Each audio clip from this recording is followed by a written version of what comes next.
بسم اللہ الرحمن الرحیم۔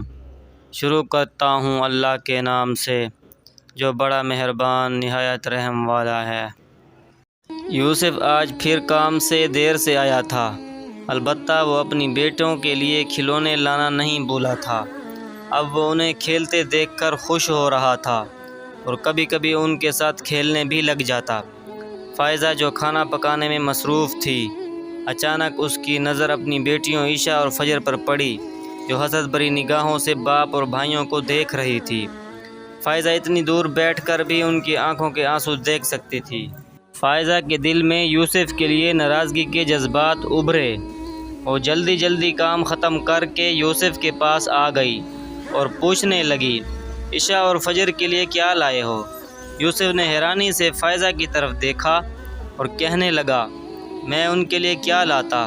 راستے میں مجھے نہال اور بلال کے لیے کھلونے نظر آئے تو ان کے لیے میں نے خرید لیے۔ یہ سن کر فائزہ کو بہت غصہ آیا اور ان دونوں کی لڑائی ہو گئی۔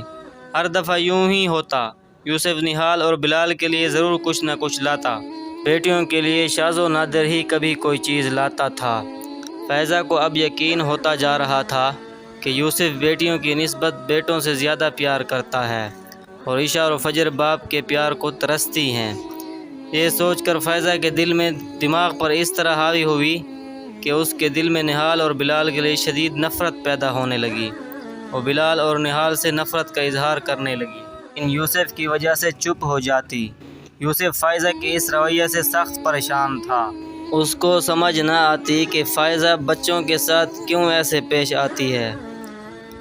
فائزہ کے دل میں خیال آیا، اگر نہال اور بلال نہ ہوتے تو یوسف اپنی ساری توجہ اور محبت عائشہ اور فجر کی طرف دے گا۔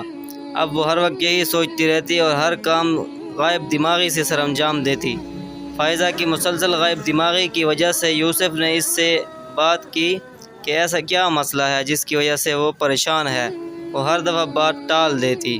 ایک دن یوسف کام سے گھر واپس آیا تو اسے گھر کی فضا میں عجیب وحشت محسوس ہوئی۔ اس کی دنیا لٹ چکی تھی۔ وہ صبح صحیح سلامت نہال کو چھوڑ کر گیا تھا اور اب صحن میں وہ مردہ حالت میں پڑا تھا۔ سب سے حیران کن بات یہ تھی کہ فائزہ کی آنکھوں میں غم کے بجائے ایک وحشت تھی۔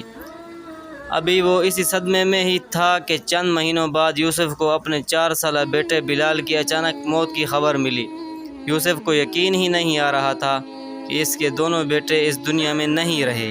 وہ ہر وقت اسی سوچ میں مبتلا رہتا کہ اس نے ایسا کیا کیا ہے جس کی اسے اتنی بڑی سزا ملی ہے۔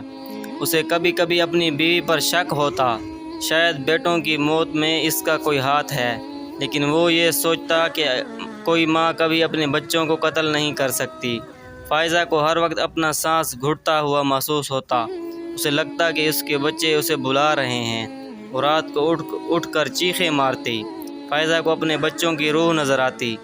یوسف پہلے سمجھا کہ شاید یہ ابھی تک اسی صدمے میں ہے۔ وہ اسے پیار سے بہت سمجھاتا، لیکن فائزہ پر کسی چیز کا کوئی اثر نہ ہوتا۔ فائزہ کی حالت دن بدن بگڑتی جا رہی تھی۔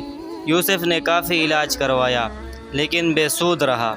یوسف نے کچھ عرصے کے لیے گھر سے کہیں دور جانے کا پروگرام بنایا تاکہ فائزہ کو جلد از جلد اس صدمے سے باہر نکالا جا سکے، لیکن فائزہ کی صحت پر کوئی خاطر خواہ اثر نہ ہوا۔ ایک روز فائزہ گہری سوچوں میں گم تھی۔ یوسف کافی دیر سے اسے نارمل کرنے کی کوشش کر رہا تھا۔ اچانک وہ پوچھنے لگی، کیا تم اپنے بیٹوں سے بہت پیار کرتے تھے؟ ہاں، میں اپنے بچوں سے بہت پیار کرتا ہوں، مگر تم یہ کیوں پوچھ رہی ہو؟ اگر تمہیں پتہ چلے کہ تمہارے بچوں کو کسی نے قتل کیا ہے تو تم کیا کرو گے؟ میں ایک منٹ بھی نہیں سوچوں گا اور ویسے ہی اس کا قتل کروں گا جیسے اس نے میرے بچوں کا کیا۔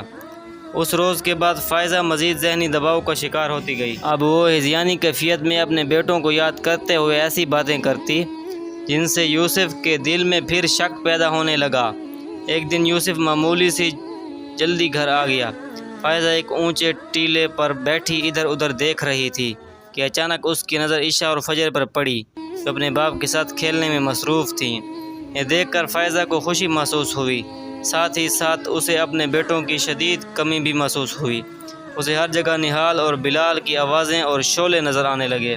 اسے اپنے دماغ پھٹتا ہوا محسوس ہوا، اس کا سانس بند ہونے لگا۔ یوسف کی نظر اچانک فائزہ پر پڑی۔ اس کی بگڑتی حالت دیکھ کر یوسف اس کی طرف لپکا، لیکن فائزہ کے الفاظ نے اس کے قدم جما دیے۔ میں نے اپنے بچوں کو مار ڈالا، قتل کر دیا۔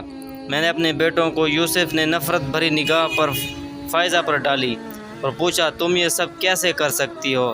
تم نے اپنے ہاتھوں سے ہی اپنے بچوں کو مار دیا۔ تم کیسی ماں ہو؟ تم تو ماں کہلانے کے لائق بھی نہیں ہو۔ کوئی ماں اس حد تک ظالم نہیں ہو سکتی۔ تم نے ایسا کیوں کیا؟ کل تم اپنی بیٹیوں کو کسی اور کے لیے مار دو گے۔ میں فجر اور عشاء کو لے کر ہمیشہ ہمیشہ کے لیے تمہاری زندگی سے دور چلا جاؤں گا، اور اب تمہاری سزا کا فیصلہ عدالت کرے گی۔ وہ فائزہ کو روتی چیختی چھوڑ کر بچیوں کے پاس چلا گیا۔